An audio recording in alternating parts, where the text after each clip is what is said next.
এই প্রচন্ড গরমে কলিজা ঠান্ডা করা আরেকটি রেসিপি নিয়ে চলে আসছি। আর এটি হলো একটি ড্রিঙ্কস রেসিপি।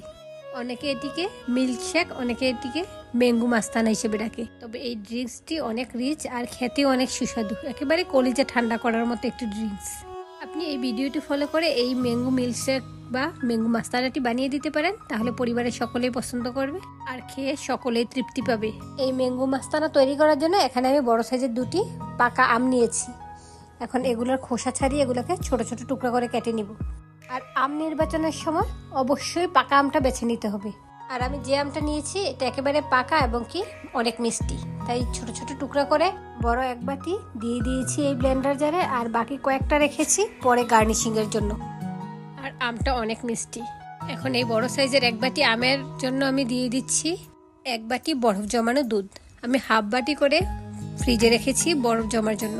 এখন দুইটাই দিয়ে দিয়েছি। আর এই দুধটা আমি আগে থেকে জাল করে তারপরে ফ্রিজে রেখে বরফ ঠান্ডা করেছি, কারণ এই ড্রিঙ্কসগুলো ঠান্ডা ঠান্ডা খেতেই ভালো লাগে। এখন আমি এতে দিয়ে দিচ্ছি হাফ কাপ কনডেন্স মিল্ক।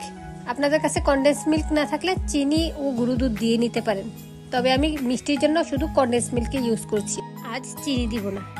এখন এতে দিয়ে দিচ্ছি আইসক্রিম। এখানে আমি 1 কাপ পরিমাণ ভ্যানিলা আইসক্রিম দিয়ে দিয়েছি, এতে করে এর স্বাদটা দ্বিগুণ হয়ে যায়। আপনারা অবশ্যই এই আইসক্রিমটা দেওয়ার চেষ্টা করবেন। আপনারা একবার কল্পনা করেন সবগুলো উপকরণই খুবই মজাদার, আর এই ম্যাঙ্গো মাস্তানাটা কতটা মজাদার। এই সবগুলো উপকরণ দিয়ে নেওয়া শেষে এখন আমি ব্লেন্ড করে নিব। আপনারা যারা ভিডিওটি দেখছেন ভালো লেগে থাকলে ভিডিওটিতে একটি লাইক দিয়ে চ্যানেলটি ঘুরে আসুন। চ্যানেলে অনেক ধরনের রান্নার ভিডিও রয়েছে, ঘুরে আসতে পারেন। এবং ভালো লেগে থাকলে চ্যানেলটি সাবস্ক্রাইব করে দিবেন এবং পাশে থাকা বেল আইকনটি বাজিয়ে অল অপশনে ক্লিক করে দিবেন। এতে করে আমি নতুন ভিডিও দিলে নোটিফিকেশন সবার আগে আপনার কাছে পৌঁছে যাবে। আর এই আমের সিজনে অবশ্যই এই ম্যাঙ্গো মাস্তানাটি একবার ট্রাই করবেন, তাহলে বুঝবেন আসলে স্বাদটা কতটুকু। আর অবশ্যই এখানে একটু সময় নিয়ে, অর্থাৎ 1-2 মিনিট সময় নিয়ে ব্লেন্ড করে নেবেন, এতে করে স্মুথ হবে। এখন আমি সার্ভ করে নিচ্ছি। 3টা গ্লাসে নিয়ে নিচ্ছি, হাফ হাফ পরিমাণ করে 3টা গ্লাসে দিয়ে নিচ্ছি। তারপরে প্রয়োজনীয় উপাদানগুলো উপরে দিয়ে দিব। সবগুলো গ্লাসে আমি হাফ গ্লাস করে নিয়েছি। এখন এর মধ্যে দিয়ে দিচ্ছি টুকরো করে রাখা আম।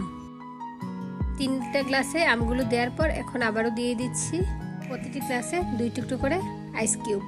এই আইস কিউবটা অবশ্যই দিয়ে নিতে হবে, কারণ এই ড্রিঙ্কসগুলো তো ঠান্ডা ঠান্ডা খেতেই ভালো লাগে। এখন এতে দিয়ে দিচ্ছি আইসক্রিম। এখানে আবারও আমি উপর দিয়ে ভ্যানিলা আইসক্রিম দিয়ে দিচ্ছি। এভাবে আমি 3টা গ্লাসে 1 চামচ করে ভ্যানিলা আইসক্রিমটা দিয়ে দিচ্ছি। আপনারা আপনাদের পছন্দনীয় ফ্লেভারের আইসক্রিম দিয়ে নিতে পারেন।